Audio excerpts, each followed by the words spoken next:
paz do Senhor, igreja. Amém. Então, hoje vamos estudar mais uma lição da nossa revista, Os Grandes Temas no Fim, enquanto as crianças estão saindo. A gente vai aí abrir nossa revista. Peço que você mantenha sua revista aberta, sua Bíblia também. Tá? Então, na semana passada, nós estudamos sobre a figura do anticristo, né? E falamos a pastora Rodrigo falou, né? sobre o anticristo, sobre a capacidade intelectual dele, né? Sobre o poder de persuasão, sobre a liderança política, religiosa e econômica que ele terá. E aqui hoje nós vamos refletir um pouco sobre essas duas personagens que surgirão dentro do cenário da grande tribulação para ser testemunha viva e anunciar o Evangelho do Reino. Aí aqui a gente vai entender aquele texto lá de Mateus 24, quando diz: e esse Evangelho do Reino será pregado então pelo fim. Então as duas testemunhas elas pregarão o Evangelho do Reino. O Evangelho da graça está sendo pregado agora. O Evangelho do Reino foi pregado quando Jesus esteve na terra, ou seja, o Reino de Deus esteve no nosso meio com a figura, com a personagem do Rei pessoalmente aqui. Então o Evangelho do Reino foi pregado. Depois Jesus vai, fica o Espírito Santo e se prega o Evangelho da graça. E o Evangelho do Reino voltará a ser pregado na grande tribulação pelas duas testemunhas. Tá? E aí a gente vai ver aqui dentro da nossa revista os objetivos de hoje. Só tem a revista dos professores que diz analisar a lição das duas testemunhas no contexto escatológico desta lição. Então, na verdade, os objetivos eles nos trazem uma reflexão, os motivos pelos quais nós vamos estudar sobre duas personagens que estavam na grande tribulação, e a igreja não vai estar mais aqui. Então vem aquela pergunta: por que eu vou estudar sobre as duas testemunhas se eu não vou estar mais aqui? Então a gente vai entender pelos objetivos da revista. Então, analisar a lição das duas testemunhas no contexto escatológico. Aí os dois últimos aqui, que diz conhecer as principais características do plano divino para uma vida de testemunho cristão fidedigno. Então, através das duas testemunhas, nós vamos aprender como deve ser, quais são as características do plano divino para a nossa vida pessoal como cristão. Porque as duas testemunhas vão testemunhar na grande tribulação, mas nós somos testemunhas de Deus, de Cristo, nessa terra. Em Atos 1,8 diz o quê? Diz que ser-me-eis, em Atos 1,8 diz que nós seremos, descerá sobre ti. Me ajuda aí, gente, fugiu agora a memória aqui. Bem? Vou abrir aqui, me fugiu a memória, eu não anotei aqui. Diz assim: ser-me-eis, quando a gente fala que a gente vai ser, recebereis poder ao descer sobre vós o Espírito Santo. Isso. Então, me deu um branco aqui agora, porque a gente vai, quando passa dos 60, começa a acontecer esse negócio.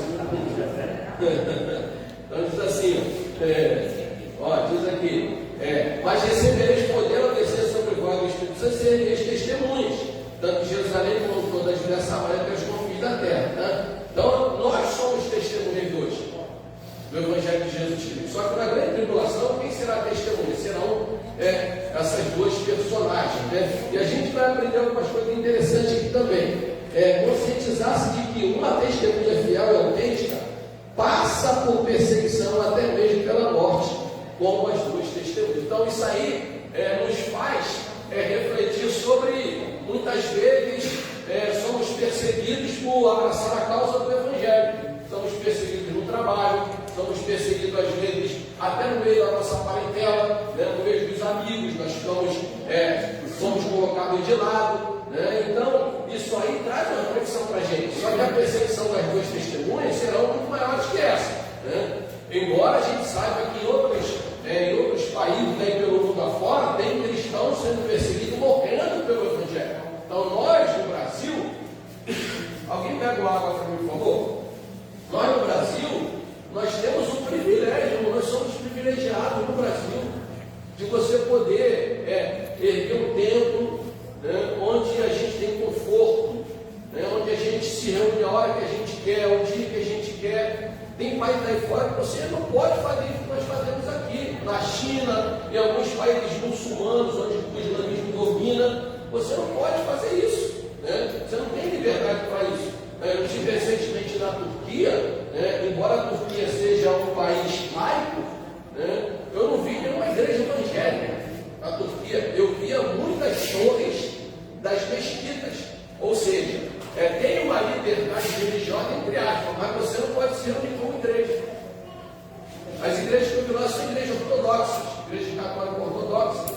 Menos de 1% de cristão na Turquia, onde foi o berço do cristianismo, onde a Bíblia diz que pela primeira vez os discípulos foram chamados cristãos. Hoje não tem nenhum por cento de cristão lá, né? Mas por quê? Porque eles não têm liberdade de expressar a sua fé, né? Então, é importante a gente refletir sobre isso. Não só olhar para o contexto escatológico, mas olhar para o dia de hoje também. Tá bom? Então vamos lá, na revista Palavra Introdutória. Eu fiz uma introdução da introdução, né? Nesta lição estudaremos duas personagens misteriosas, referidas no livro do Apocalipse apenas como as duas testemunhas. Está lá em Apocalipse 11:3, né? Que é base da nossa leitura do texto básico aqui. O que se sabe a respeito dessas duas personalidades escatológicas é que elas estão ligadas ao tempo da grande tribulação, quando o anticristo se voltará contra a nação de Israel depois de profanar o templo. Aqui, nesse parágrafo, a gente vê algumas coisas interessantes. Primeiro, né, as duas testemunhas elas vão surgir no início da grande tribulação, após a manifestação, a revelação do anticristo, né, que foi a lição passada. Então as duas testemunhas vão surgir nesse cenário, no cenário do início da grande tribulação, da falsa paz prometida pelo anticristo, né? E aí diz aqui o texto: se volta aqui, quando o anticristo se voltará contra a nação de Israel depois de profanar o templo. A gente vê duas coisas importantes aqui. Primeiro, então veja só, para iniciar a grande tribulação, o templo tem que ser restaurado lá em Jerusalém, né? E a gente vem falando sobre isso. Se você for olhar na internet, você vai ver coisas que estão acontecendo já em Jerusalém, né? Todos os judeus descendentes da tribo de Levi estão sendo convocados do mundo inteiro, porque eles estão começando a treinar, né, o procedimento do sacrifício, ou seja, o bezerro vermelho já foi levado do Texas para lá, levaram, se eu não me engano, 5 bezerros vermelhos. Quem não assistiu essa aula vai perguntar: mas o que tem a ver o bezerro vermelho com a reconstrução do templo? Então, o bezerro vermelho, ele é uma figura fundamental para a restauração do templo, né? Porque há uma promessa lá em Levítico que o bezerro vermelho seria o bezerro sacrificado para a purificação do templo. Então não há como purificar o templo se não tiver um bezerro vermelho segundo a lei mosaica, né? Então o bezerro vermelho é justamente essa figura, né, desse animal que ele será sacrificado, e a cinza dele vai se misturar com a água que os sacerdotes pegam lá na fonte de Siloé, para que possa então purificar o templo. Por quê?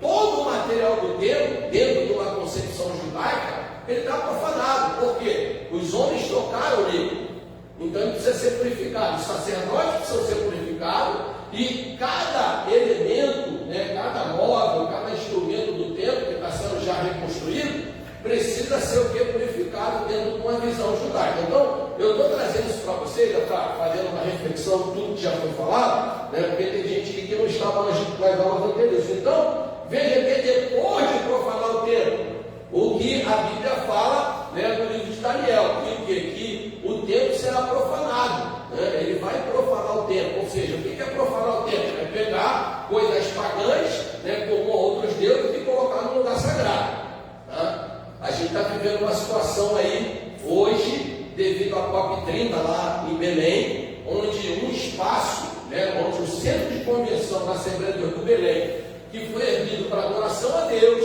que foi construído com dinheiro de dízimos e ofertas, hoje não, na semana desses 20 dias, foi alugado por 2 milhões de reais para que abraçasse o evento, ou seja, então aconteceu de tudo naquele ambiente, então aquele ambiente ele foi profanado, ou seja, porque foi um ambiente que foi adquirido, foi consagrado, foi separado para cultuar a Deus, e os homens alugaram para um evento profano, né? E aí quem está acompanhando os acontecimentos pela internet, viu a imagem que a China deu de presente, né? Para o Brasil, né, para o presidente Lula e para a conferência, aquela imagem que faz lembrar a besta do Apocalipse, né? Então, para vocês perceberem como as coisas estão acontecendo, irmão, diante de nós. E a igreja está simplesmente dormindo diante de um cenário que está descortinando diante de nós. Por isso que nós falamos há todo tempo aqui, queridos, nós estamos na eminência do arrebatamento da igreja e do início de uma grande tribulação na terra. Então, voltando aqui, essas testemunhas profetizarão na cidade de Jerusalém e exercerão um ministério impactante e sobrenatural por 42 meses, ou seja, 1260 dias, os 3 primeiros anos da grande tribulação, ou seja, os 3 primeiros anos de falsa paz, onde a igreja terá sido arrebatada, então vai sobrar emprego, vai sobrar casa própria, vai sobrar assistência médica, vai sobrar alimento, e aí o anticristo vai se apresentar como o grande solucionador de todos os problemas da humanidade, e ele vai então assumir um poder universal, né? Através da tríade satânica, né? O 666 é uma tríade satânica, né? Porque qual é a tríade divina? Pai, Filho e Espírito Santo, né? A numerologia bíblica, como foi dito hoje, né, tem o número 7 como o número da perfeição. Então, a Trindade Santa é 777. Deus Pai, Deus Filho e Deus Espírito Santo. A Trindade Satânica, 666. Então, o 6 da Bíblia é o número do homem, porque o homem foi criado no 6º dia. Então, é o homem querendo ser Deus através da eficácia de Satanás durante 3 vezes. Por isso, 666. Então, são figuras, né, que a gente falou que vai ter o poder político, vai ter o poder econômico e o falso profeta que vai ter o poder religioso e vai reivindicar a adoração para o anticristo, né? Então, voltando aqui no texto, aí eu vou ler aqui no texto, até na revista do professor. As 2 testemunhas proclamarão uma nova etapa, um novo mundo, onde não haverá morte, nem pranto, nem clamor, nem dor. Está lá em Apocalipse 21:4. Então elas vão proclamar a salvação através da rejeição do número da besta, né? E anunciar um novo tempo, né? Que é o tempo de paz, de prosperidade, né? Com o reino estabelecido pelo Senhor. Todos que aceitarem o dom de Deus e permanecerem fiéis, guardarem os mandamentos do Senhor, serão salvos e viverão felizes na presença do Rei dos Reis e Senhor dos Senhores. Apocalipse 19:6. Então a gente aqui relembra mais uma coisa: na grande tribulação a humanidade vai ter a oportunidade de salvação.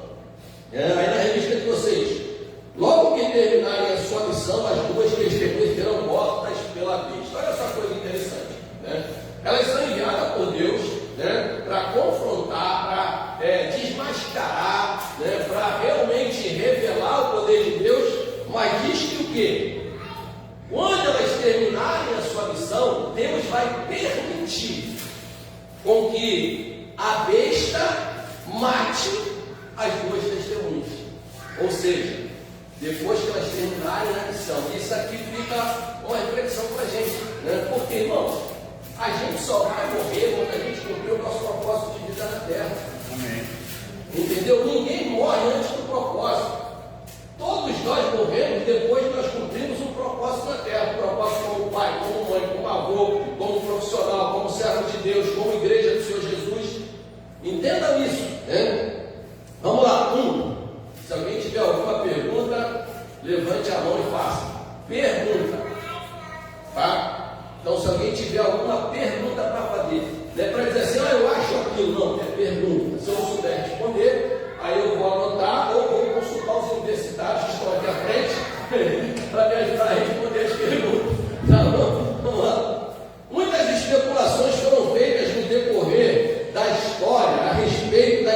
autenticidade das duas testemunhas. Uma das correntes mais conhecidas defende que elas representam os dois testamentos, ou seja, tem correntes teológicas que entendem que elas não serão duas pessoas, né? Está falando simplesmente de dois testamentos, ou seja, os dois testamentos, de certa forma, eles serão revelados, não digo revelado, manifesto através daquilo que já havia sido ensinado lá atrás, né, para os judeus. Então os judeus viveram o período do Antigo Testamento, mas eles também, aqueles que, entre aspas, abraçaram o cristianismo, viram também o surgimento do Segundo Testamento, mas negligenciaram isso, né, e acabaram ficando. Então tem uma visão teológica que diz que na verdade não serão duas pessoas, serão os dois testamentos que já foram proclamados, né? Outros estudiosos, no entanto, afirmam que elas podem retratar duas dispensações. Então, tem gente que na linha teológica diz que, na verdade, não são duas pessoas, são as dispensações da lei e da graça que foram reveladas à humanidade, e ela vai ser manifesta, né, no interior, no coração das pessoas. Outros comentaristas bíblicos acreditam que podem ser Josué e Zorobabel. Por quê? Então, esses que acreditam que são Josué e Zorobabel são aqueles defensores de uma visão histórica, porque Josué e Zorobabel foram responsáveis pela reconstrução do templo, né? Você vai ver lá em Ageu, quando vem o Espírito do Senhor sobre a congregação e diz a Zorobabel, a Sealtiel, a Josué, Josadac, e vai todos os povos. Então, está lá em Ageu, né? Em Ageu, está lá em Esdras também, está naquele contexto do retorno do cativeiro. Eu estou correndo um pouquinho para ganhar tempo aqui nessa parte, mas se eu estiver correndo muito, alguém fala assim: epa, pastor, dá uma parada aí, tá bom? Se alguém não estiver entendendo, tá? Ou talvez dois pregadores, um judeu e outro gentil. Então veja, tem várias vertentes, vários pensamentos teológicos acerca das duas testemunhas. Entretanto, a opinião mais predominante é que seja Moisés e Elias.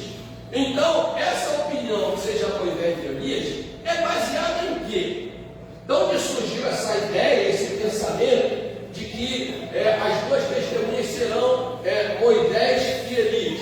Então nós vamos voltar aqui, você que está com a revista, volte aí na revista Apocalipse 11, a gente vai ver de onde surge esse pensamento de que será Moisés e Elias. Diz assim, primeiro, se alguém lhe quiser fazer mal, o fogo sairá da sua boca e devorará os inimigos. E se alguém lhe quiser fazer mal, não importa que assim seja um. Versículo 6. Estas têm poder para fechar o céu, né? Então todo mundo conhece a passagem que Elias orou e ficou 3 anos sem chover, né? Então o pensamento teológico que traz esse entendimento de que será Elias e Moisés, primeiro, eu não falei aqui, primeiro porque Elias não morreu, ele foi arrebatado. Moisés, ninguém sabe se ele morreu ou se ele foi arrebatado, porque o corpo de Moisés desapareceu, né? Porque Deus chegou para Moisés: você viu a terra prometida, você vai até o Monte Nebo e lá eu vou te recolher. E a gente vai ver em Judas que Satanás procurou o corpo de Moisés, porque Satanás queria o quê? Queria mandar construir uma imagem de Moisés para que o povo de Israel adorasse Moisés. Então o corpo de Moisés desapareceu, não foi sepultado. Então há um entendimento que na verdade Moisés também foi arrebatado, né? Então daí essa ideia. Então eles não morreram, né? E aí uma outra também que traz esse fundamento: quando há transfiguração de Cristo no Monte Tabor, quem aparece lá diante de Jesus? Moisés e Elias, né? Então, e aí eu vou citar mais algumas evidências aqui. Não citei primeiro essas 3, ele continua dizendo: essa tem poder para fechar o céu para que não chova nos dias da sua profecia, o que aconteceu com Elias, e tem poder sobre as águas para converter em sangue. Quem fez isso? Moisés, através do poder de Deus, quando ele estende a vara, né?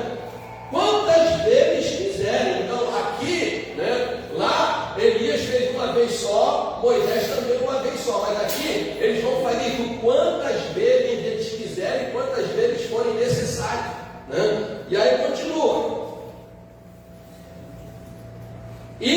para ferir a terra com toda sorte de praga. Quem é que feriu a terra com toda sorte de praga? Deus, através de Moisés, né? Então veja que tudo indica que realmente, vamos voltar agora lá para o tópico 1 da revista, tudo indica realmente que Moisés e Elias serão essas duas testemunhas.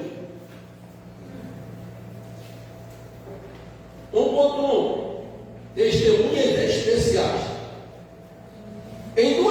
Essas duas testemunhas encontram-se no meio da 70ª semana das visões escatológicas de Daniel. Daniel 9:24. Então, na minha primeira aula eu falei sobre as 70 semanas de Daniel. A gente fez aquela continha, direitinho, e falamos que nós estamos vendo um tempo de hiato, ou seja, onde o relógio de Deus parou, né? Até a morte do Messias, 69 semanas. E aí, a partir daí, o relógio de Deus para surgir o tempo dos gentios, que é o tempo da igreja, né? O tempo da graça. E o relógio de Deus para Israel, mas começa a andar para a igreja. E aí, nesse ato, logo depois desse ato, vem o arrebatamento da igreja. E aí surge, então, a grande tribulação e a última semana das 70 semanas de Daniel, tá? Então, voltando para a revista, mesmo que este seja um período de falsa paz, em que haverá demonstração de poder e muitos sinais, elas se levantarão contra o anticristo. Então a gente vai ver aqui um dos propósitos pelos quais as duas testemunhas serão enviadas por Deus. Primeiro, para o quê? Se levantar e se opor a tudo que o anticristo tentar promover nesse período de falsa paz, de convencer as pessoas de que Deus não existe, que se o acontecimento que teve anterior, que foi o arrebatamento da igreja, fosse coisa de Deus, Deus é bom, todos serão arrebatados. Aí vai surgir os ufólogos com aquela história de abdução, né? Vai criar toda aquela narrativa, igual se cria hoje no cenário político, né? De um monte de mentira com aparência de verdade, para enganar as pessoas que ficaram, parte da igreja que ficou, porque estava vivendo uma vida cristã negligente, e os judeus que rejeitaram o Messias, né? Então as duas testemunhas, elas vão se apresentar para ser oposição, para se contrapor a tudo que o anticristo ensinar. E aí, segundo, tentarão libertar o mundo da cegueira espiritual, ou seja, irmãos, o mundo já está espiritualmente cego, mas na grande tribulação a cegueira vai tomar uma proporção tão grande que vai gerar uma revolta na humanidade em relação a Deus, né? Por quê? Porque vão acontecer coisas que a humanidade vai ficar revoltada com Deus, porque hoje a gente já vê algumas pessoas dizendo: se Deus é bom, por que acontece tanta coisa ruim na terra? Deus não é bom. Só que as pessoas esquecem que quando a primeira família caiu no Éden, toda a terra foi amaldiçoada. Então Deus não é o culpado, né, das coisas ruins que acontecem no contexto da vida humana. O culpado é o próprio ser humano. Foi o que Jeremias disse: de que se queixa o homem senão dos seus próprios pecados? Então a grande verdade é essa. Então as pessoas estão questionando: Deus é bom porque acontece tudo isso de ruim, mas o homem caído, ele continua o mesmo. O homem só evoluiu intelectualmente, cientificamente, mas moralmente o homem caminha a passos largos para a destruição. Imoralidade, corrupção, incredulidade, tudo de ruim está acontecendo por quê? Por causa do ser humano caído, né? E aí as duas testemunhas vão pregar a mensagem do reino para abrir os olhos das pessoas e enxergarem que aquele que se diz o Cristo, ele é um anticristo, que foi ensinado na semana passada. Eu não vou entrar nesse detalhe hoje. O anticristo é todo aquele que se opõe à pessoa pessoa, a mensagem, né, os princípios estabelecidos por Cristo. Até aí tudo bem? Amém ou não amém? Estou vendo a carinha todo mundo assustado assim, o pastor jogou aqui, então hoje é domingo, o engate é contra. Voltando para a revista, e tentarão libertar o mundo da cegueira espiritual, pois as pessoas nesse período o aclamarão como líder mundial e o adorarão profanamente, como se fosse ele um Deus. Vamos ler dois textos bíblicos aí, para eu dar uma descansada na minha fala? Abra aí, Isaías 14, 13 e 14. Esse texto aí fala de uma forma, usa uma linguagem figurada para falar de Satanás. E 2 Tessalonicenses 2,4. Alguém achou isso aí? Vamos lá, gente. Isaías 14, 13 e 14. Você que dizia no seu coração: subirei aos céus, erguerei o meu trono acima das estrelas de Deus. Eu me assentarei no monte da Assembleia, no ponto mais elevado do Monte Santo. Subirei mais alto que as mais altas nuvens. Serei como o Altíssimo.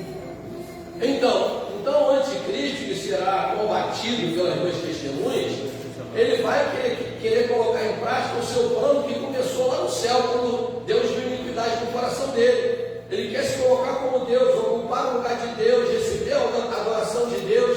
Então, todas as vezes que a gente olha para uma pessoa, tá? E aí eu falo de personalidades agora, né? Que ela começa a querer ser muito reverenciada, que ela começa a querer ser muito idolatrada, ela começa a refletir a imagem de Satanás.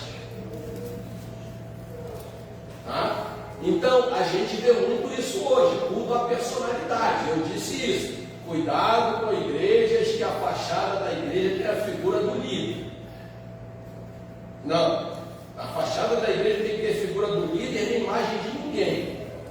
O que tem que estar na fachada da igreja, no máximo, é o nome institucional dela. Assembleia de Deus Bereana, Assembleia de Deus Betel, Assembleia de Deus Manaim. Nem sei se tem Assembleia de Deus Manaim, sei que tem Batista. Então, o que tem que estar ali é o nome da instituição. Agora, quando aparece lá o nome do cidadão, isso aí já é reivindicação de idolatria. A grande verdade é essa.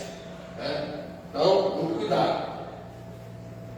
Tá bom? Vamos voltar aqui. 2 Tessalonicenses 2,4.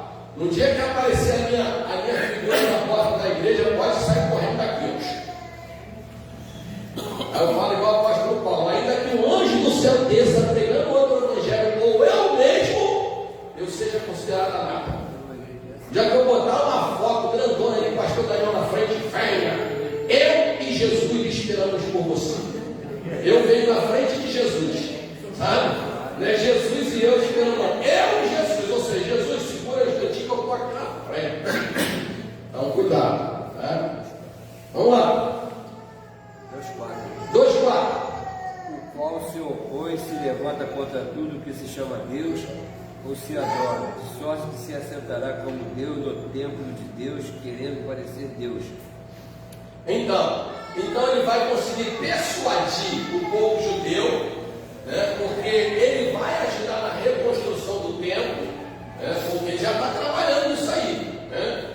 As confederações das nações estão trabalhando, os acordos estão acontecendo para que haja o que? A reconstrução do templo. Então tem aquele Instituto do Templo, né, que é ele que é responsável para a restauração do templo, do último templo lá em Jerusalém.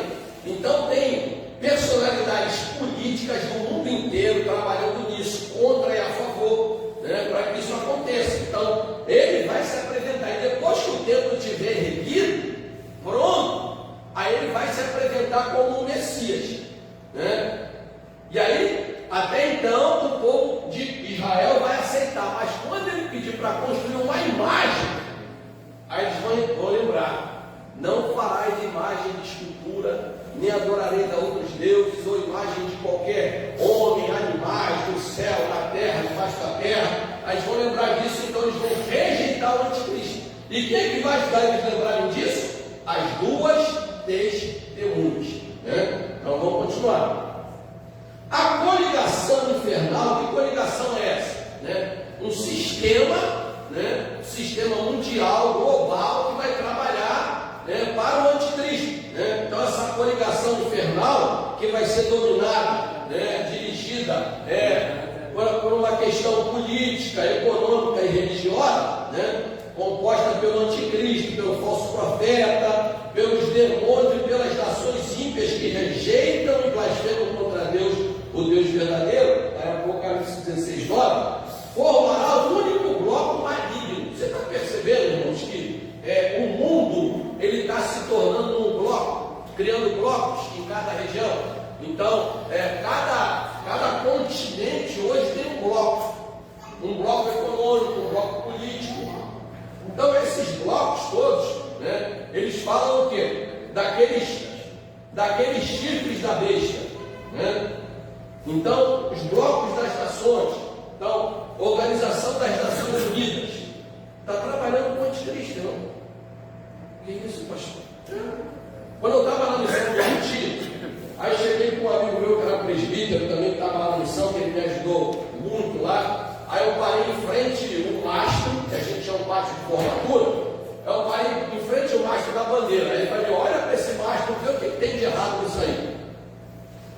Não tem nada de errado, ele tem. Olha com cuidado. Não tem, então vou dizer o que tem. Vou dizer o que tem. Sabe o que tem de errado aí? Olha, no mastro principal, tem todo mastro que tem o principal e dois secundários.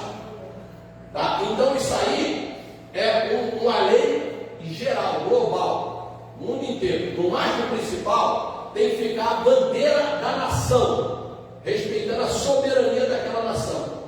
Do lado direito fica a bandeira da nação que, entre aspas, é a anfitriã ou faz parte de um acordo que está sendo feito, e do lado esquerdo a instituição, se tiver uma instituição envolvida. Só que no mastro que tinha no pátio do Haiti, quem estava no mastro principal era a bandeira da ONU. A ONU não é nação. A ONU é um órgão das Nações Unidas. A ONU não é uma nação. Então o mastro da ONU não tinha que ficar no primeiro mastro, ele tinha que ficar no máximo no mastro esquerdo. No primeiro mastro está a bandeira do Haiti, do lado direito do Brasil e na esquerda da ONU, que era o Brasil que estava dando assessoria ao Haiti. O Haiti tinha que estar na bandeira principal. A bandeira do Haiti era a última. É isso mesmo. E aí você vê como. Aí eu falei baixinho para ele assim, né? Agora todo mundo vai ouvir aqui. Não veio ouvir. Falei: irmão, a ONU está trabalhando com o anticristo. A OMS trabalhou com o anticristo na Covid. Lançou aquela mensagem, né, terrível. Não só a mensagem, mas defendeu lá aquela questão lá da China e tal. Não vou entrar em detalhe nisso, né? Isso aí é uma polêmica grande, terrível, tá? Mas eu estou querendo falar dos blocos que vão se estabelecer. Então hoje tem o continente europeu, hoje tem o continente americano, né? Hoje tem lá o continente asiático, africano. Então os blocos que estão reunidos no Brasil faz parte do BRICS, que é um bloco. Falam que é um banco, mas na verdade não é um banco. É um bloco de nações que estão fazendo acordos diplomáticos, políticos e econômicos para melhorar a condição de cada nação. Né? Que é que? Brasil, Rússia, Índia, Inglaterra e África do Sul. Inglaterra não, África do Sul e agora não novo. China. E China, isso. Lembrar. Então, o BRICS não é um banco. E tem uma besta como presidente do BRICS.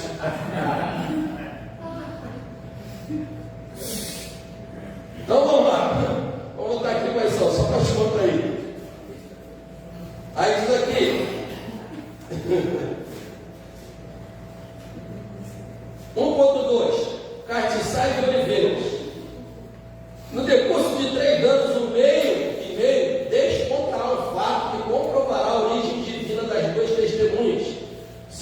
simbolizadas no Apocalipse com castiçais de oliveiras que estão diante do Deus da terra. Para que servia um castiçal? Para que serve um castiçal? Para ter, tinha lá no tabernáculo, tinha o castiçal, que é o candelabro, né? Tinha as 7 lâmpadas que representavam o testemunho, luz para o mundo, né? Então, aí elas são chamadas das 2 oliveiras e dos 2 castiçais. Então, elas vão ser testemunha, a luz delas vão brilhar durante um tempo de intensa trevas em toda a humanidade.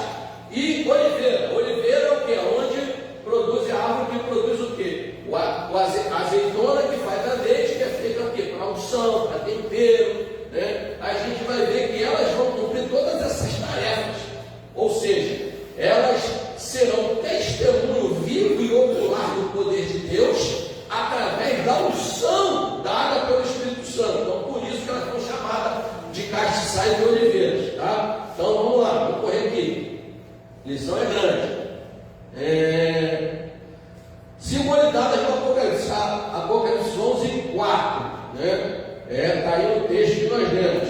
Estas são as 2 oliveiras e os 2 castiçais que estão diante do Deus de Israel. Então, de certa forma, isso vai esclarecer a profecia de Zacarias, né? Lá em Zacarias, capítulo 4, vamos lá, rapidinho aqui. Zacarias, no Antigo Testamento. Meu Deus, tempo não quebra meu galho.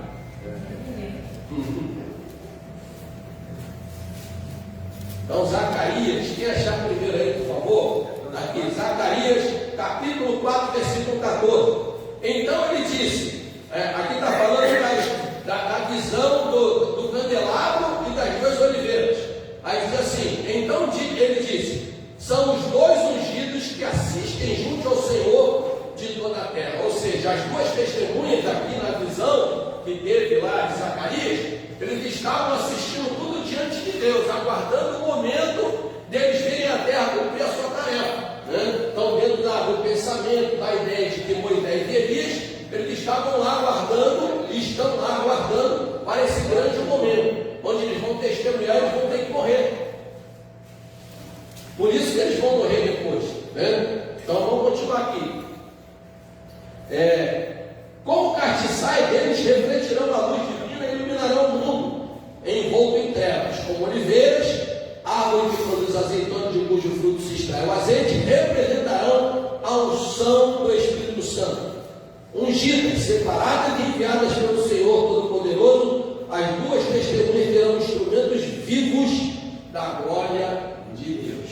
Aí, só para lembrar vocês mais uma vez, as 2 testemunhas serão instrumentos vivos da glória de Deus na grande tribulação. Mas agora, no tempo da graça, essas testemunhas somos nós. Amém? A igreja do Senhor Jesus. Bem? Vamos lá, 1.3. Profetas na terra dos profetas. Vou ler só a parte aqui dos alunos, que o tempo não está me ajudando. O propósito divino para as 2 testemunhas é o de que sirvam como vozes proféticas no tempo do fim. Irmãos, qual é a tarefa de um profeta? A gente sabe que o sacerdote, ele lá na antiga aliança, ele era responsável para quê? Para representar o homem diante de Deus. O papel do sacerdote era esse. O sacerdote recolhia as ofertas, os sacrifícios, né? Ia lá, queimava no altar, depois apresentava as orações lá no altar de incenso, entrava no Santo dos Santos, né? O sumo sacerdote, e o que? Espargia o sangue sobre o propiciatório para que o pecado do povo fosse purificado. Jesus veio e acabou com isso. Então o sumo sacerdote é Jesus. Então não existe outro mediador. Então Jesus é o sumo sacerdote.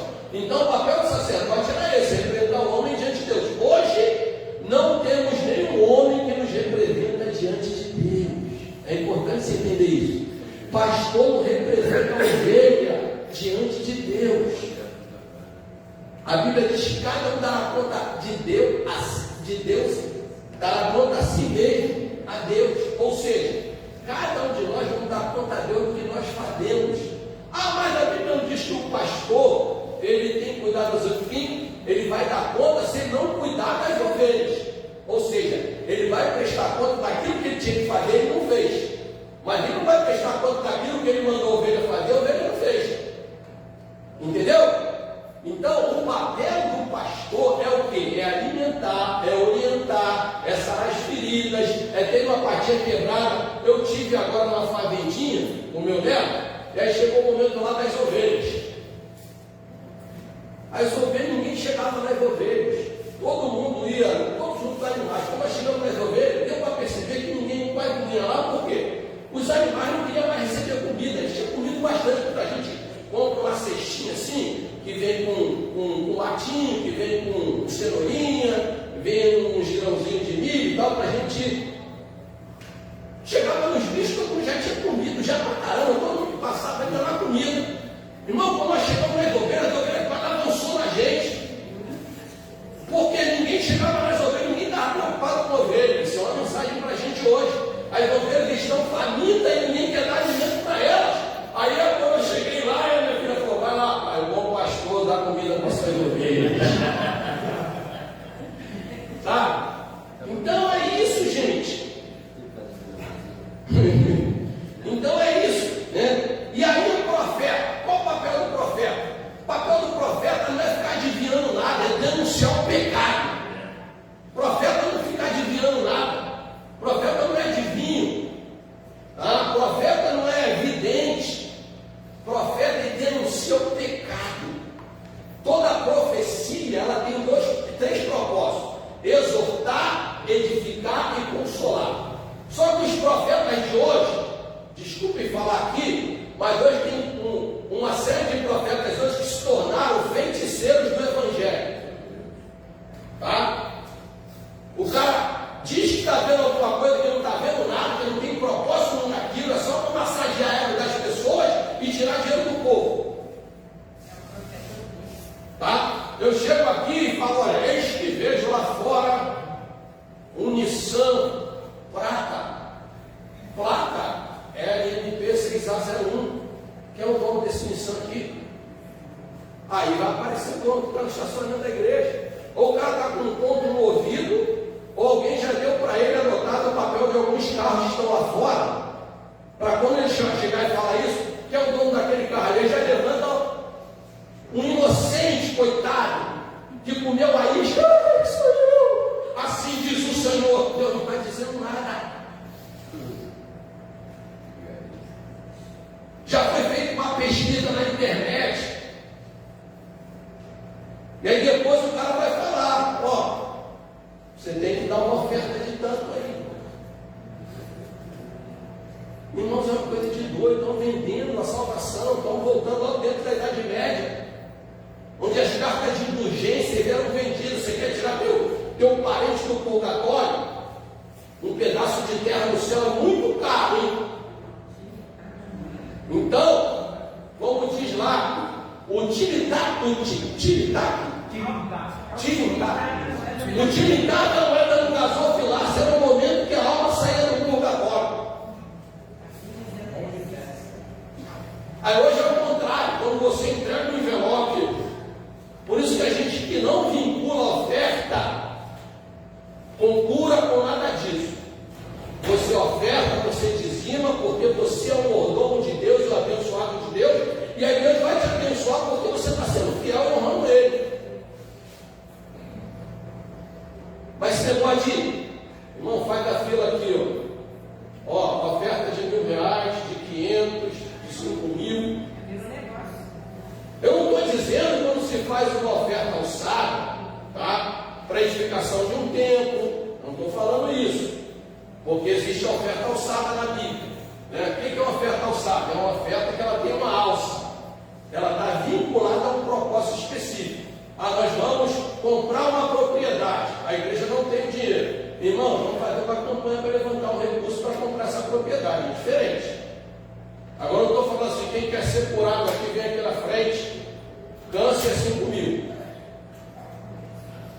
Problema de coração, 2.500. Não é isso que eu estou dizendo, tá? Hein? Unha cravada, unha cravada? Ainda não fiz a fundagem.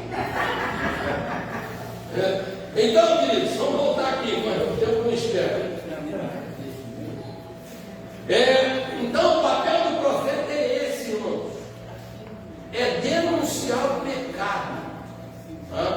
exortar, edificar e consolar. E é isso que eles vão fazer. Elas alertarão as pessoas a buscar o Senhor enquanto houver oportunidade. Isaías 55:6, o profeta, ele alerta, ele denuncia. Tanto é que ele é chamado de atalaia por Isaías. E quando o profeta ele não anuncia, ele não denuncia, ele não toca a trombeta, aí Deus vai cobrar dele. Está lá em Isaías isso. Porque se você não anunciar que o povo está perecendo, eu vou cobrar o sangue dele de vocês. E aí continua. Anunciarão as punições e bênçãos prometidas. Olha aqui, exorta e consola. Então ele anuncia as punições, mas ele também anuncia as bênçãos. Se você for, não está lá em Deuteronômio 28, que fala da bênção e maldição, é exatamente aquilo ali. Se você for fiel e obediente ao Senhor teu Deus, será abençoado o fruto do teu ventre, o gado será abençoado, e vai falando, mas ninguém lê essa parte. Essa parte aí todo mundo pula. Se forem desobedientes, todas essas maldições virão sobre ti. Então, o profeta ele vai falar isso, as duas testemunhas vão falar isso. E vai dizer as bênçãos prometidas quando reinos forem do Cristo de Deus. Apocalipse 11:15. Profetizarão sobre a restauração espiritual, política, social e territorial de Israel. Por quê? Porque isso é uma promessa que Jesus fez ao povo de Israel. Por que Israel rejeitou o Messias? Porque eles estavam nessa perspectiva de um reino terreno. E aí quando o Messias vem e ele se entrega para morrer, fala, não, esse não é o nosso Messias. Nosso Messias é um grande estadista. Nosso Messias é um grande guerreiro. Nosso Messias é um Messias que veio para reinar, e sujeitar todos os inimigos de Israel. Esse é o nosso Messias. Esse Messias aí que morreu é nosso. Então Jesus, quando ele vem, quando ele voltar, depois da grande tribulação, ele vai voltar para cumprir aquilo que ele prometeu à nação de Israel. Ele vai reinar nessa terra. A Bíblia diz que todas as nações do mundo vão até Israel, vai prender a lei do Senhor, ou seja, vai ser no governo milenar de Cristo. Então, as duas testemunhas vão pregar sobre esse governo político, social e territorial de Jesus sobre Israel, até chegar ao final de todas as coisas e iniciar a dispensação da eternidade. Então eles vão profetizar sobre isso, vão vaticinar a derrota do anticristo e seus exércitos. Então veja só, eu disse o que o profeta, ele não faz previsão. O que é uma previsão? Você já está dizendo, visão e previsão. É você ver alguma coisa antes de acontecer, certo? É uma previsão. Só que o profeta, quando ele faz uma previsão, ele está fazendo uma previsão baseada em fatos. Lembra quando Jeremias começou a falar que o povo de Israel precisava ir para o cativeiro? E aí apareceu o profeta e o que fez com ele? O profeta Ananias fez o que com Jeremias? Me ajuda a gente, deu um beijo no rosto dele? Deu um copo de água gelada para ele? Deu uma banofa da irmã Flávia para ele? Não, deu um soco em Jeremias. O que Jeremias diz? Olha, o que eu estou dizendo hoje, os profetas que vieram antes de mim já vinham dizendo. Então ninguém descobriu a roda. O profeta não descobriu a roda, nem o fogo, ele não fala nada de que já está sendo dito anteriormente. Então quando Deus usa o profeta para falar alguma coisa para você, ele já usou outro ou ele já ministrou o teu coração. Entendeu? Só que hoje nós estamos envolvidos por um mantra psicológico, sugestões psicológicas, onde nós somos levados a acreditar em algumas coisas que quando a gente atravessa a porta da igreja, aí a gente sai do ambiente de sugestão, a gente vai ganhar ali, meu Deus, fui enganado. Dei meu cordão de ouro que eu tinha ganho da minha bisavó. Entreguei a chave do meu carro. Então, é isso, irmão. Então, elas vão fazer o quê? Vaticinar.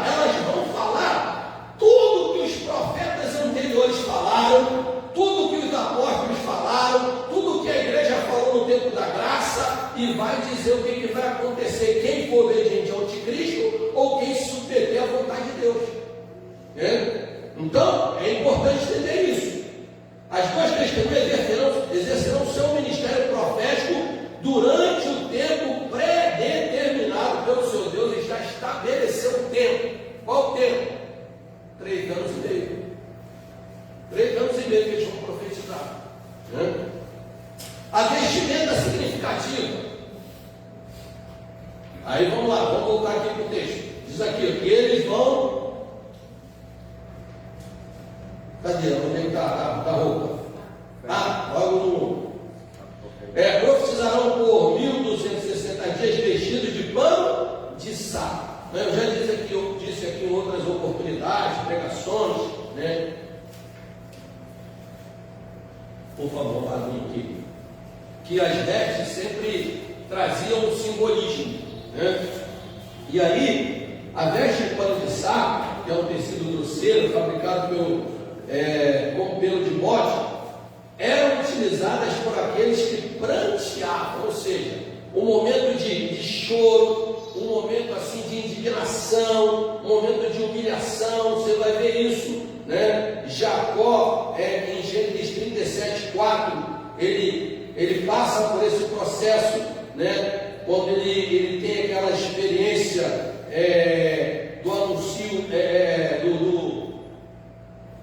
do anúncio da morte do seu filho, que uma suposta morte. Você vai ver Davi tendo esse sentimento quando Joabe mata Abner, que era um dos oficiais generais do seu exército. Você vai ver Acabe tendo esse sentimento. Você vai ver o rei Ezequias, quando ele recebe a notícia, né, do exército babilônico, de que a cidade ia ser invadida e tal. A Bíblia diz que ele vai lá, né, rasga as suas vestes reais e se veste de pano de saco, ou seja, ele se humilha diante de Deus, ele se indigna com aquela situação, ele vai buscar em Deus uma resposta, né? Então aqui diz que elas estarão vestidas de pano de saco. Esse tipo de vestimenta traduz humildade, modéstia, mas ao mesmo tempo indica tristeza, insatisfação e desconforto. Trajado com tais vestes, as duas testemunhas simbolicamente manifestarão seu desagrado e discordância em relação à situação causada pelos agentes do mal. Ou seja, quando o povo de Israel vê as duas testemunhas andando pela cidade de Jerusalém com essas vestes, elas vão ser impactadas. Por quê? Porque elas virão com essas vestes demonstrando o quê? Tudo aquilo que foi ensinado dos seus antepassados, né? E quando alguém estava indignado, quando alguém estava triste com alguma situação e queria demonstrar uma indignação com relação àquilo, ela se vestia de pano de saco, né? Cinza na cabeça, não comia. Então, quando o povo de Jerusalém vê as duas testemunhas andando vestidas dessa forma e profetizando e saindo fogo da boca, é forte o negócio. Fala. Pastor, então podemos dizer que as duas testemunhas, além elas vão ser enviadas, na realidade, porque o Espírito Santo já não vai estar mais na terra. Sim. Para convencimento de que realmente não foi arrebatado pelo extraterrestre e tudo mais, eles vão continuar vendo o poder de Deus através dessas duas testemunhas agindo na terra, e aí vão refletir, realmente tudo aquilo era verdade. Exatamente. Então, por quê? Porque o que a gente tem que entender? Deus é um Deus lógico. Tá? Então, às vezes a gente fica muito só na questão de mas nosso Deus é um Deus lógico. Tá? Você vai ver tudo que Deus fez tem uma lógica. Tá? A fé tem lógica na fé. Tem gente que acha que a fé é coisa absurda, mas a fé tem lógica. Então, você vai ver Deus criando todas as coisas, o quê? Um dia, cada dia ele faz uma coisa diferente. Isso é uma lógica, né? Tem até um amigo meu que já partiu do Senhor na Covid, que ele era físico nuclear. Ele escreveu uma fórmula dentro da física quântica, escreveu um livro, né? Que ele mostra o que aconteceu em cada área de Deus no mundo da física. Irmão, isso é uma coisa, eu ficava dando glória a Deus lendo o livro dele, porque a gente acha que haja luz. Não, dentro do mundo científico, quando Deus diz haja, irmãos, uma revolução de matéria que não existia ainda, que a gente não tinha conhecimento. Então ele conta um negócio espetacular. Aí eu emprestei esse livro para alguém aqui da igreja, não devolveu, assim, não.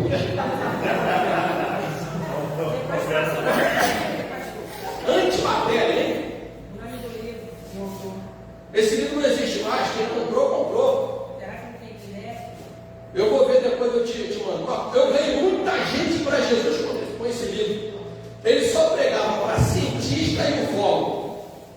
Ele foi considerado louco pela Assembleia de Deus. Mas o cara enchia o ginásio do Ibirapuera de cientista, de ufólogo. Ele deu uma aula na USP, baseado em Hebreus 11:3. Pela fé entendemos, pelo que os mundos, pela palavra de Deus foram criados, aquilo que se vê não é feito do que é aparente. Quando ele leu esse versículo bíblico, aí ele começou a explicar. Você olha a cadeira, essa cadeira aqui é ferro, tem ali uma napa. Ele fala, não, isso é feito de que? Ele explica cientificamente dentro da física quântica de que é feito a cadeira. E aí os alunos ficaram alvoroçados, né? Fala, professor, onde o senhor tirou esse enunciado? Nós nunca vimos nenhum livro de física. Aí ele pegou a Bíblia, levantou, e falou assim, tirei desse livro aqui, e nós, cientistas, chamamos esse povo de ignorante. Mas nesse livro diz que esses que são chamados de ignorantes, eles, pela fé, entendem tudo que vocês estão aqui 5 anos tentando entender, estudando. Foi um alvoroço. Aí acabou a aula, professor, essa aula vai continuar na Assembleia de Deus do Braz, domingo à noite às 19 horas. Chegou domingo na igreja, a galeria só aluno de física quântica. As Bíblias da livraria foram todas vendidas. A galera comprou a Bíblia toda, queria entender aquele negócio. Pastor, o senhor me fez lembrar agora também, desculpa, não é uma pergunta não, mas é para complementar. Tem um pastor que está explicando exatamente dessa maneira a transformação da água em vinho, como Jesus fez. Sim. Ele fala ali que teve que explodir as moléculas da água, dividiu o H para um lado, o 2O para o outro, transformou. Aí ele explica exatamente isso, como é que foi feita a transformação da água em vinho. É porque a nossa visão humana era limitada, então a gente só vê resultado. Sim. A gente não vê o processo todo. A gente só vê o resultado, tem um processo antes, né? Então, voltando aqui. Então, as testemunhas poderosamente capacitadas poderiam. Então, respondendo aquela colocação do... Quando o senhor falou de resposta, eu tenho um questionamento, não é questionamento, pergunta. Quando a gente fala sobre a crença e a fé, então aí que está a diferença, porque a gente não pode chamar a fé de crença. Porque se ela for uma crença, ela vai ser muito abstrata. Sim. E a fé, ela tem um firme fundamento. Fica então nesse caminho? Exatamente. Porque o que acontece? A Bíblia diz que até os demônios creem e estremecem. Né? Então, a crença, ela se baseia em fatos. Por que os demônios creem e estremecem? Porque um dia eles estiveram no céu. Então eles conheceram o poder de Deus no céu. Eles eram anjos, se tornaram demônios depois que caíram. Tá? E aí o que acontece? Eles creem, estremecem, eles sabem a grandeza do poder de Deus. Então a crença, ela conhece, mas ela não tem uma obediência eficaz. Fé é o quê? Fé está embutido na fé obediência, confiança, dependência. A crença, você só faz alguma coisa, né, se você obter resultados. A fé, independente de resultado ou não, você submete, você obedece, porque você conhece na intimidade, né, os dois lados. Né? Então, a fé tem essa diferença. Então, a crença está baseada no quê? Em coisas. Você manipular as coisas. Né? Aí por isso que tem aí, hoje se cria muita questão do ponto de contato de fé. Né? Então as pessoas, para crerem, elas precisam ver alguma coisa. Não é fé, é crença. E há também uma diferença entre fé e positivismo. É o que hoje as igrejas estão sendo invadidas. Né? A palavra positivista, ou seja, eu libero a palavra e o mundo espiritual trabalha para cumprir aquilo que eu disse. Ué, eu sou Deus? Agora eu posso liberar a palavra de Deus. Se eu liberar a palavra de Deus, orientada por Deus, aí vai acontecer. Porque eu também posso liberar a palavra de Deus sem orientação de Deus e por interesses pessoais. Aí surge a questão do ministério, do ministério remo, né? Que é o ministério da confissão positiva. A palavra de fé, você determina, você declara, entendeu? Essa diferença que o pastor está falando é a seguinte, assim, tá? Só para contribuir um pouquinho. Acreditar, todo mundo pode acreditar, entendeu? Só como ele falou, a fé, ela é o quê? É o conhecimento, mas a soma da obediência, entendeu? A pessoa, quando a palavra de Deus fala que a fé vem pelo ouvir e a palavra de Deus, existe um limiar entre a fé, essa fé pura em Deus, e a outro tipo de fé que já vai buscar no universo respostas. A fé, de acordo com a palavra, entendeu? Deus vai operar, o Espírito de Deus vai operar. A fé, de acordo com a palavra do homem, ele vai lançar. Agora, quem vai operar não é Deus, porque Deus garante a palavra dele, e não a palavra do homem. Entendeu? Tem que ser expressão. Então, todo mundo tem fé. Todo mundo tem fé. Como tem fé? Quando você acorda de manhã e você vai pegar o ônibus. Você vai pegar o ônibus para a cidade. Então, você está crendo que aquele ônibus vai chegar na cidade. Isso é fé. Você é crédito, credibilidade. Fé é credibilidade. Então, a fé natural todo mundo tem. Entendeu? Só que existe uma fé diferente. A fé sobrenatural, que é a fé da palavra. Mas vamos lá que esse é o assunto. O assunto hoje não é fé. O assunto hoje é aqui as duas testemunhas, embora seja um instrumento de fé também. Tá? Vamos lá, correndo aqui. Para as testemunhas poderosamente capacitadas por Deus. Para desenvolverem a sua missão, as duas testemunhas escatológicas receberão de Deus poder para enfrentarem o governo do anticristo que opera por Satanás. Irmãos, ninguém, guarda isso, ninguém pode ser testemunha de Deus se não receber poder. Poder que eu estou falando que é autoridade.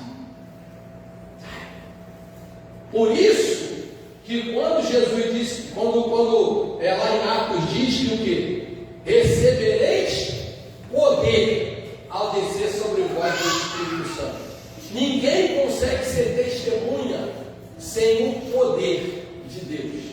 Não, pastor, como não? Eu não estou falando aqui o poder só de operar maravilhas.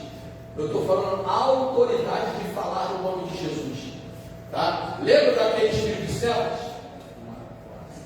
Tomaram uma coça para os demônios, porque chegaram em nome de Jesus. Eu conheço Jesus, sei muito bem que é. Eu conheço Paulo, sei muito bem que é Jesus. Mas vocês quem são? Os demônios falaram isso. Porque eles não tinham autoridade para falar no nome de Jesus. Então tem muita gente falando no nome de Jesus sem autoridade. E é sério isso. Então isso é muito perigoso. Então diz que eu vou dar um exemplo para ver aqui sobre poder e autoridade, né? Você está na estrada lá, aí você está no seu carrinho, indo para São Paulo, na rodovia Presidente Dutra. Daqui a pouco, uma Scania de 32 pneus encosta na tua traseira e dá aquela bucinada. Meu Deus! Você olha, você toma um susto, se estremece todo. Aquilo é o poder, né? Que vem arrastando tudo que está na frente. Aí vem a Scania, aí daqui a pouco aparece um soldadinho da Polícia Federal pequenininho, do meu tamanho assim, a autoridade. Aí o poder vai se curvar diante da autoridade, porque aquele homem, ele está revestido de uma autoridade maior. Então quando ele chega e manda baixar, é assim, quando a gente tem autoridade no nome de Jesus, o demônio pode vir cheio de poder, cheio de segredo, a gente olha Satanás, em nome de Jesus, baixa a bola, porque aqui funciona de forma diferente. Entendeu? Então essa é a diferença. Então quando eu falo de poder, eu estou falando de autoridade. Tá? Então vamos correr aqui. Deus declara o poder de Deus. Deus declara que as duas testemunhas são dele. Ou seja, quem enviou foi ele. Quem enviou a igreja? Foi Jesus. somos enviados por Deus. Um dos significados do nome eclesia significa tirados para fora.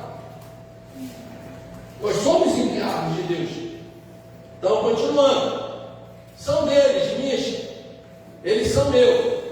E que adotará de poder. Poder é autoridade. Tem o dínamos, né, e tem exousia. Né? São as duas palavras gregas que falam de revestimento.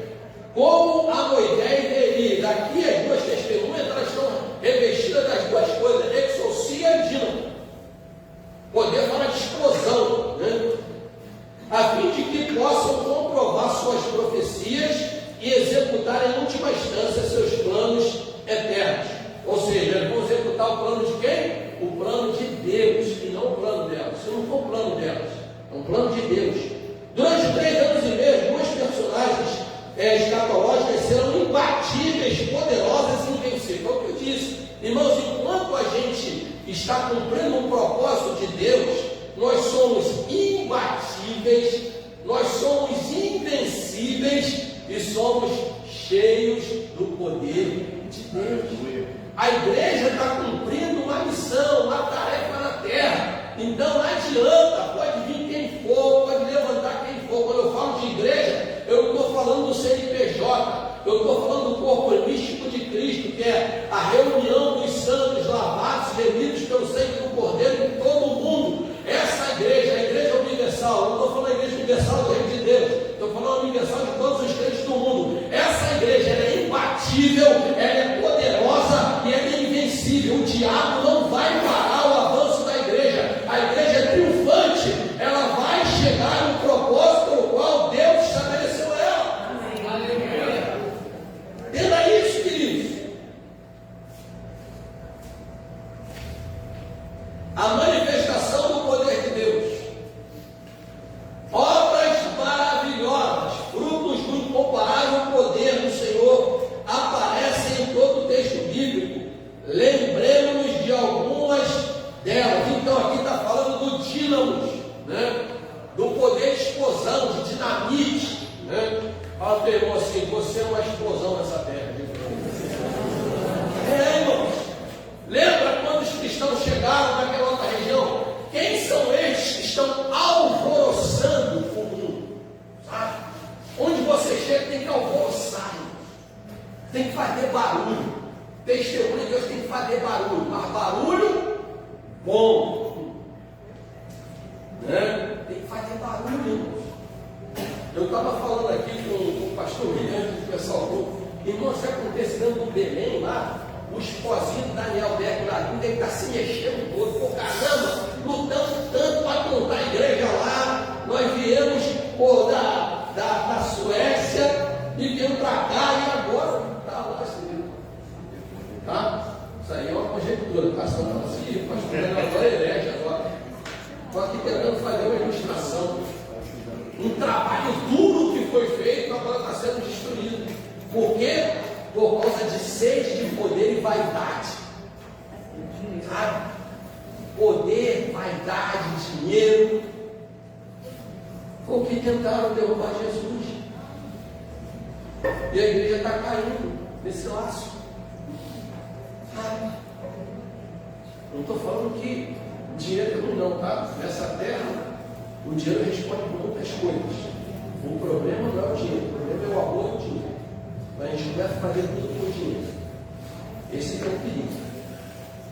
Agora, dinheiro é uma ferramenta que, inclusive, a gente abençoa o reino de Deus na terra. Né? Agora, quando o dinheiro passa a ser o nosso Senhor, irmãos, o negócio está complicado. Tá? Vamos voltar para cá. Libertação de cativeiro, como ocorreu no Egito, após 430 anos de escravidão.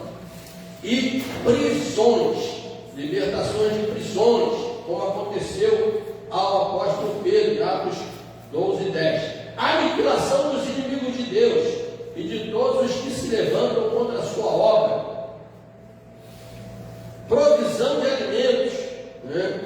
Proteção de todo mundo. Então aqui está falando de algumas coisas, de algumas facetas que serão realizadas pelas duas testemunhas através do poder de Deus. Assim como aconteceu no passado, nos tempos do fim, as duas testemunhas investidas, revestidas e possuídas pelo poder de Deus cumprirão integralmente a missão divina. Ou seja, elas farão tudo aquilo que foi estabelecido, né? Assim como Jesus, quando morreu, disse, antes de morrer, disse: está consumado. Ou seja, cumpriu integralmente tudo que foi estabelecido por Deus. Então não adianta cumprir pela metade. Eu sou crente há 20, eu sou crente há 35 anos, mas depois dos 35 anos eu apostatei da fé, lascou tudo. Meus 35 anos não adiantou de nada. Entendeu? Porque a Bíblia diz que ser fiel até a morte, até o dia de você morrer, seja fiel, e dar-te a coroa da vida. Você tem que cumprir a missão de forma integral, total, né? Em cada tarefa que o Senhor nos dá para fazer, né? Então, a gente precisa ter essa percepção. 4 etapas da missão das testemunhas escatológicas. No 3, tenho 15 minutos para encerrar. O ministério das duas testemunhas subdivide-se em 4 etapas: perseguição, morte, ressurreição e arrebatamento. Igualzinho a igreja. Igualzinho. A igreja perseguida, a igreja que vai morrer antes do arrebatamento, a igreja que vai ressuscitar aqueles que morreram, e os vivos serão o quê? Arrebatados. Então, exatamente tudo que a igreja passa, né? Suas obras repercutirão no céu, no inferno e na terra, especialmente em Israel e nas nações vizinhas e nas regiões celestiais. Irmãos, o que nós fazemos como igreja na terra, em prol do reino, tem essa mesma dimensão que a obra das duas testemunhas. Nós somos testemunhas de Deus na terra, somos embaixadores de Cristo, né? Então veja só, o que elas vão fazer vai repercutir no céu. O que nós fazemos como igreja repercute no céu. A Bíblia diz em Hebreus o quê? Que nós estamos rodeados de tão grande nuvem de testemunha. São testemunhas no céu e testemunhas na terra. Um carinho, cutuca quem está ao teu lado e fala assim: está todo mundo de olho em nós, né?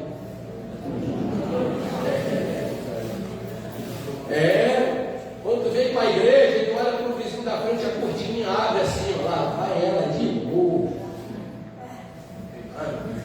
De novo é domingo de manhã, é domingo de noite, é quinta-feira, só vive na igreja. Estão de olho em nós, né? E o diabo também, os demônios também estão de olho de nós. Estão de olho em nós. Quando a gente deixa de fazer aquilo que Deus nos mandou fazer, estou te vendo, hein? Você se diz crente, mas você está aí, ó.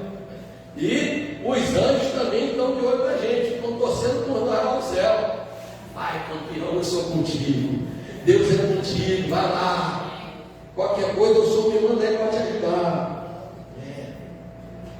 Perseguidas pelo império das trevas, as duas testemunhas escatológicas não escaparão à perseguição feroz e cruel que se levantará por todos os lados, visando a sua destruição. Certamente, nesse tempo, os algozes desses servos de Deus utilizarão os recursos midiáticos e tecnológicos disponíveis para este fim. Irmãos, o diabo tenta de tudo para parar as testemunhas de Deus, nós testemunhas de Jeová.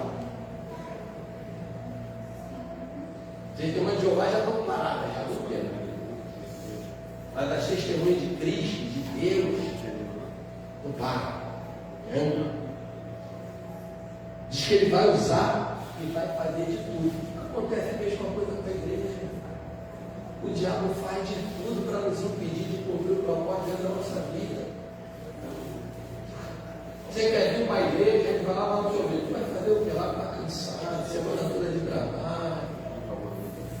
Fica aí mais um tempinho, domingo de manhã, escola bíblica dominical, você trabalha a semana toda, dá mais um pouquinho aí, vai só de noite. E aí perde esse alimento aqui, ó, que vocês estão recebendo. Você vai orar e falar, orar para quê? Deus sabe de todas as coisas já. A Bíblia diz que ainda usa a Bíblia, que ele usa a Bíblia. A Bíblia diz que ele conhece as tuas palavras antes que elas saiam da tua boca. Você vai orar para quê? Entendeu? Você vê como é que o adversário faz? Ele usa a Bíblia para nos colocar contra a Bíblia. É uma mensagem bíblica antibíblica. É uma mensagem cristã anticristo. Porque a Bíblia diz que ele é mais sábio que Daniel. Então, continuando.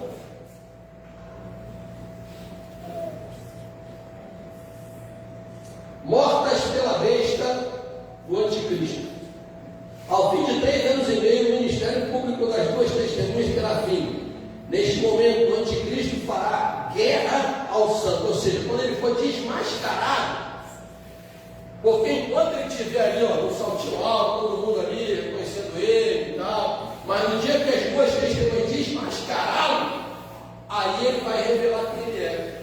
Quantos viram aquele filme Megiddo? Ninguém viu ainda esse filme? Então aconselho você ver.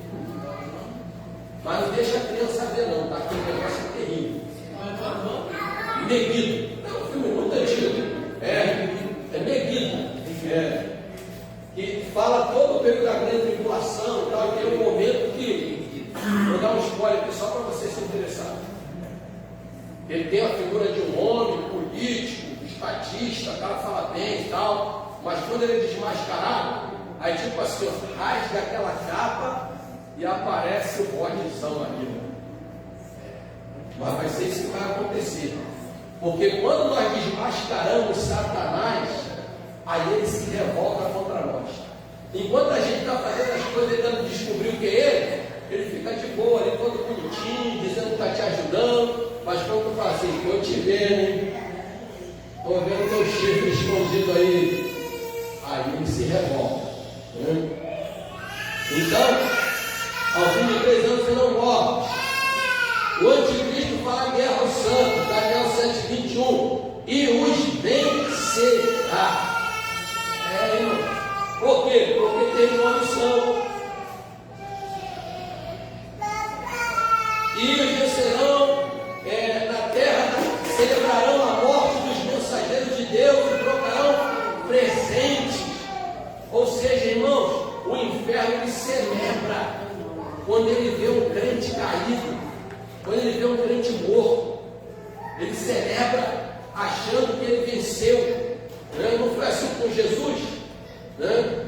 Jesus morreu, estava todo mundo festejando a morte de Jesus lá os romanos festejando, né? Os religiosos, Caifás, todo mundo festejando. Só que quando vê a notícia que Jesus ressuscitou, aí a galera ficou desesperada e tem que inventar uma outra história aí para dizer que isso é mentira. Eu posso imaginar lá no inferno, todo mundo fazendo festa, matamos o Filho de Deus. Isso é conjectura, tá? Maravilha. Mas a Bíblia diz que Jesus então vai ao mundo dos mortos, desce as partes mais baixas da terra e despoja os principais e potestades. Tá todo mundo fazendo festa, Jesus aparece. Imagina, irmão, aquela escuridão do inferno, de repente uma luz brilhante entra na porta. Eu ressuscitei. E aí, ó, chega lá e ó, tapa na cara. Toma chave do inferno. Despojar e envergonhar. Eu estou fazendo uma conjectura, mas mais ou menos isso. Aí, ó, tá vendo? Ó, passou tudo. Aí, olha, cadê a chave da guardinha? Cadê? Graça, aí sou eu que tenho autoridade. Entendeu? Então, isso aí é uma conjectura para a gente poder entender melhor. Né? Quando a gente ilustra, né? É igual criança, né? Você quer ensinar as coisas das crianças, tem que ser lúdico. Se só falar, mas quando você ilustra, você grava melhor. Né? E aí diz: tudo acontecerá na cidade de Jerusalém, que é chamada espiritualmente Sodoma e Egito, devido à sua apostasia e pecado. Olha só, porque quando você lê o texto, aí você fala, olha só, diz assim, cadê?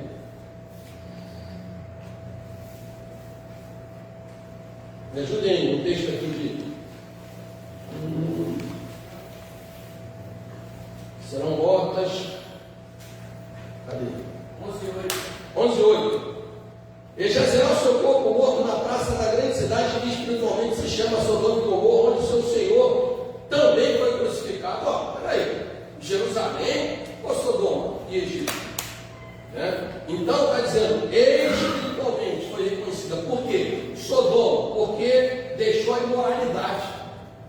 entrar na cidade. Por isso que é chamado de Sodoma, né? E Egito deixou o paganismo, começou a servir vários deuses, abandonou o Deus verdadeiro.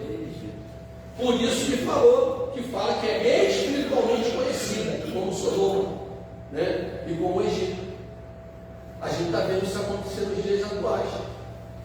A igreja está abrindo as portas para a sodomia, escândalos constantes com líderes, paganismo dentro das igrejas. Nós estamos vivendo isso hoje, irmão. Na grande tribulação, o negócio vai intensificar, mas estamos vivendo isso hoje diante dos nossos olhos. E os crentes estão batendo palma, estão seguindo essas pessoas, né? Porque hoje você não mede mais a liderança espiritual de um líder, né? Pelo seu caráter, não, pelo número de seguidores que ele tem nas redes sociais. Bom, fulano de tal tem 5 milhões de seguidores, a igreja dele tem 6 mil, 7 mil, 9 mil, 10 mil, 16 mil pessoas. E quem disse que Deus trabalha nisso? Eu não estou falando que toda igreja grande se apostar toda a fé, não, pelo amor de Deus. Porque a nossa igreja também é um ministério de médio porte. A gente tem aqui as filiais pequenas, em contexto geral, hoje, na Belém, nós temos aí 4 mil menos, aproximadamente. Mas o que eu estou dizendo é o seguinte: o que eu estou dizendo é as coisas que estão acontecendo para o quê? Para inchar a igreja. Nós viramos estatísticas, viramos números para demonstrar poder político. Você chega num lugar, antes de ir, vai um pregador ministrar a palavra, o cara gasta 15 minutos, lendo o currículo do cara. Fulano é graduado não sei o quê, pós-graduado não sei o que lá, mestrado não sei onde, doutor em divinidade não sei onde, recebeu o título de cidadão não sei de onde, e ele não sei o que, não sei o que lá, a igreja dele tem não sei quantos mil membros e tal. Eu não quero saber disso, eu quero ouvir a palavra. Entendeu? E isso a igreja está. Mas na grande tribulação, as duas testemunhas vão bater forte na turma. E a gente precisa, como igreja, fazer a mesma coisa hoje, né? Então, por isso que espiritualmente Jerusalém foi chamada de Sodoma e Egito. 3.3 ressuscitadas por Deus na praça de Jerusalém, em sinal de infâmia e desonra, homens de vários povos, de tribos e línguas e nações impedirão que as duas testemunhas sejam sepultadas. Olha só, eles vão querer expor as duas testemunhas, tipo assim, mas cadê o poder desse Deus que mandou elas para cá? Não é assim de vez em quando que você ouve? Quando você está orando um tempão por uma cura, né? A campanha das portas abertas, alguém fica diante da tua casa, o diabo vai, cadê as portas abertas? Aberta para a doença? Aí se o crente levar essa sugestão para cá, sei lá, chutou, né? Então aproveita aí e diz, as portas estão abertas. Irmã Eliette, posso falar aqui, Melissa? Irmã Eliette, mãe da Melissa, 2 anos esperando o chamado Sigé. Essa semana o nome dela foi chamado lá. E sem a gente buscar contato de ninguém. 2 anos. Sabe que é 2 anos sem esperar uma cirurgia? Vamos lá. Infame, então, todavia, após 3 dias e meio, os corpos jazentes na praça ouvirão a voz de Deus e ressuscitarão. Ou seja, quando o diabo pensa que venceu, aí o Senhor dá uma pernada nele. Quando ele tiver que eu estou matando as duas testemunhas, cadê o poder desse Deus e tal, não sei o que, daqui a pouco as duas testemunhas levanta, sacode a poeira e vambora. Quando o diabo pensar que derrotou, tu vai dar a volta por cima nessa situação, e o nome de Deus será glorificado.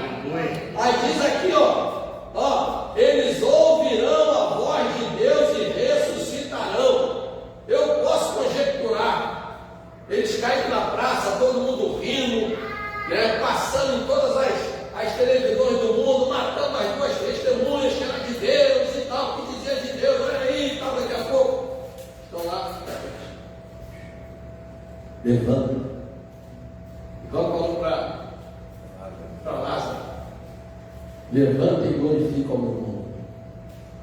Às vezes nós estamos tristes, caídos, quase que mortos. Aí de repente a gente ouve a voz do Espírito Santo. Levanta que eu sou contigo, não te assombres que eu sou teu Deus, eu te ajudo, eu te sustento pela destra da minha justiça. Levanta, atravessa essa porta que está aberta.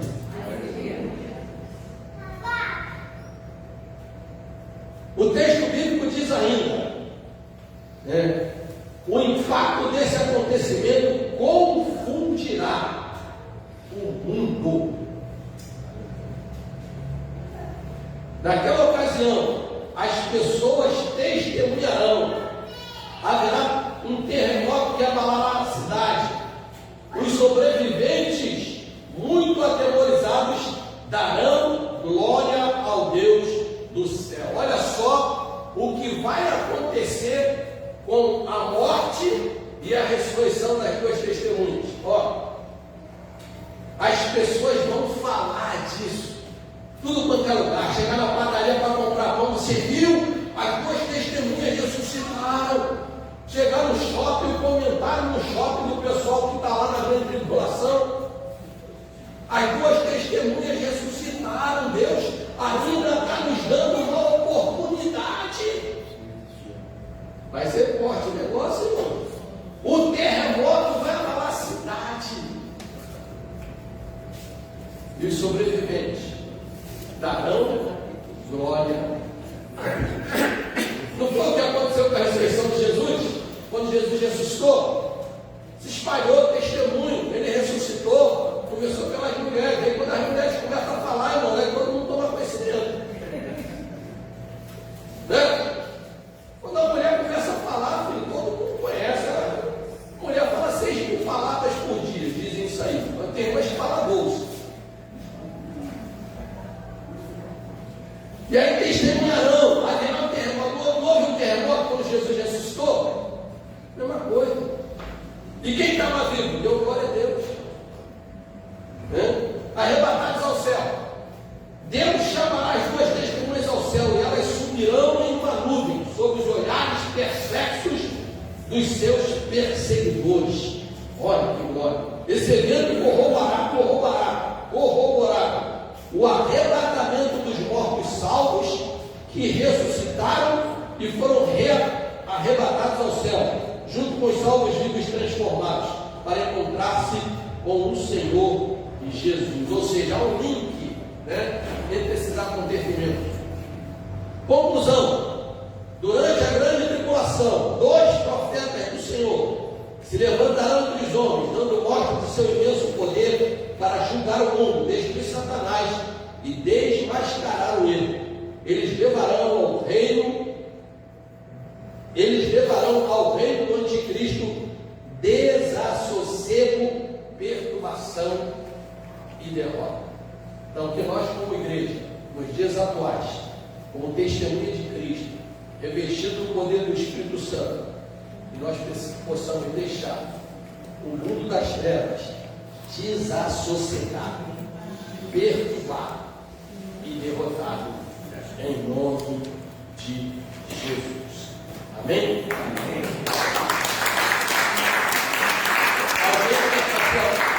Alguém quer fazer alguma pergunta? Aproveita que os universitários estão aqui na frente. Eu vou perguntar um negócio. O Câmara, ele poderia ter negado esse aluguel, não poderia? Isso aí eu te respondo depois. Essa pergunta não é da lição. Dá a entender então que as circunstâncias certas vão atuar nos 3 primeiros anos e meio, né? Isso. Então, nos 3 anos e meio, que é a falsa paz. Quando elas desmascararem o anticristo, elas serão mortas, ressuscitarão, e aí então a partir daquele momento em diante, aí vai começar a acontecer tudo aquilo que o Apocalipse vai dizendo, né? Os selos começaram a ser abertos, porque aqui, quando a gente vê o Apocalipse, não está escrito em ordem cronológica alguns textos, né? Então você vai ver, por exemplo, a gente estudou o capítulo 11, só que os selos estão dizendo a partir do capítulo 5, né? Então não significa que os selos serão abertos antes da manifestação das duas testemunhas, não. A grande tribulação, ela vai realmente se acontecer com os selos, com as trombetas, com as taças, serão com a ira de Deus derramada, a partir do momento em que as duas testemunhas serão mortas e depois vão ressuscitar, e o anticristo será desmascarado. Ele não vai ter mais motivo para ele começar a querer continuar prometendo uma paz. Então ele vai ser desmascarado. A partir daquele momento, ele vai começar o quê? Inflamar a humanidade para se levantar contra Deus e tudo que fala de Deus. Aí nos 3 primeiros meses vai ser uma falsa paz. O que aconteceu aí não tinha nada a ver com Deus, esse negócio de levar a igreja, tudo mentira, daqueles crentes, eles foram abusivos. Veja aí, agora tem casa própria para todo mundo, tem emprego para todo mundo, está todo mundo bem e tal. Então agora eu sou o Messias. E aí, depois que foi desmascarado, aí ele vai revelar quem é. É igual aquela pessoa que você está com ela, e aí você só vai dando sim para ela. No dia que você dá um não, ela revela quem ela é.